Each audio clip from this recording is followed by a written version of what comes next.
Hi guys! Welcome back dito sa food truck ni RC. Okay, let's go guys. Simulan na natin ang paglilinis dito sa loob ng ating food truck. Kung bago ka po dito sa aking page, hi, I'm RC. Isa po akong food truck owner dito sa Belgium. Kung napanood nyo po ang part 1 ng aking life story, eto na po ang part 2. Enjoy watching!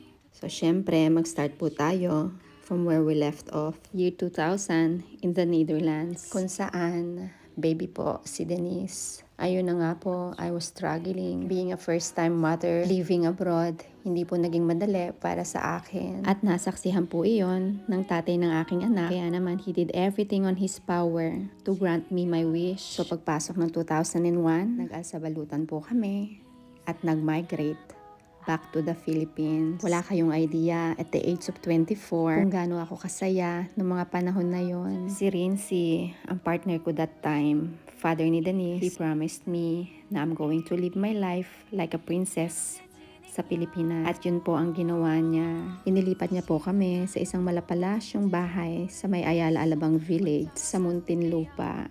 Yes guys, you heard me right. Now you understand kung bakit ko po nasabi na mala fairy tale ang kwento ng buhay ni RC. Alam nyo yon, yung dalagang Pilipina na galing sa probinsya, nakatira na ngayon sa Ayala. Nangyari pong lahat yan, all just because ako po ay nangarap, nagdesisyon na hanapin ang aking tadhana no matter what. Tapos along the way, I found my Prince Charming. Rinzy was only 35 years old when we first met. Love at first sight do exist, guys. Kasi yan ang naramdaman namin sa isa't isa nung una kaming nagkita. With his good look and charisma, lahat ata ng mga Pilipina, sigurado akong mapufall sa kanya. At yun na po ang mangyayari, guys. So tayo na, ipagpatuloy na po natin ang aking istorya. Not too long after we moved, nabuntis po ako sa aking second child. Kylie was born November of 2002.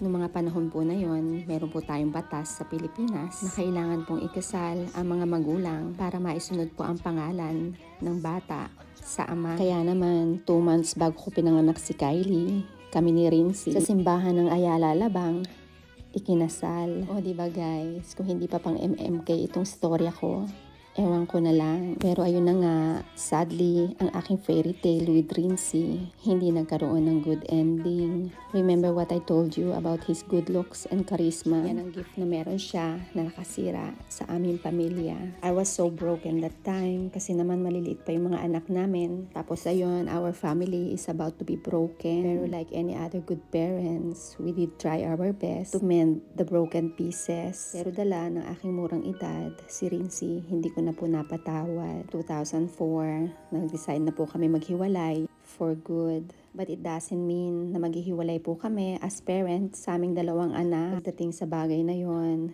we did manage to stay good friends for the sake of our children. Rincy moved out sa bahay namin sa Ayala Alabang at nagtira pa rin po kami mag-iina dun sa bahay namin until 2006. But towards the end of that year, nag-decide po si Rincy na ilipat kami sa may Portofino Heights, Alabang along Daang Hari Road. Nasa Brittany Corporation po ang Portofino Heights. It is a luxury house and lot community owned by Senator Manny Villar. O diba guys, I'm sure na iniisip nyo sa kabila ng pangyayari sa aming pamilya, hanga-hanga pa rin itong si Rincy sa ginagawa niyang responsibilidad para sa aming mag-iina. Kung alam nyo lang kung ano po ginawa niyang pagda-downgrade para sa kanyang sarili, para ma-maintain niya lang po kung ano po yung standard of living naming mag-iina. Nung naghiwalay kami ni Rincy, mga anak ko po nag-aaral sa Maria Montessori sa loob ng Ayala Alabang. Pero later on, napagdesisyonan po namin na ilipat sila sa De La Salle, Santiago Zubel. At doon po nagtapos ng elementary at high school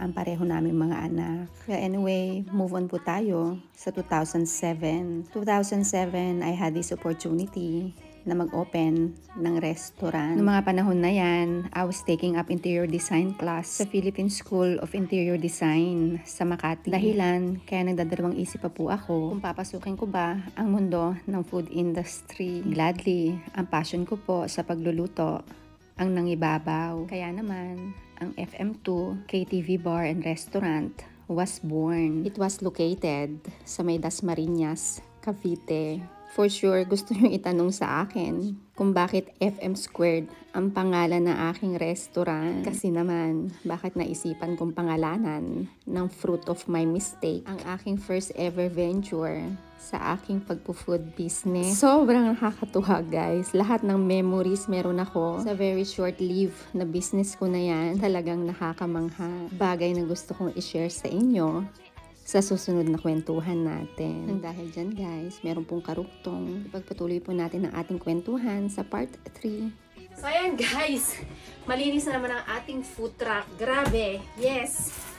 Alam niyo po, tuwing nililinis ko yung aking food truck, parang feeling ko yung bago akong ligo mismo. Ako mismo yung bagong ligo. So, it's so rewarding you guys. Super rewarding talaga. There we have it guys. Maraming salamat po sa pag-follow ng aking life story. At syempre, sa inyong walang sawang suporta. Nang dahil dyan, always remember, love you all.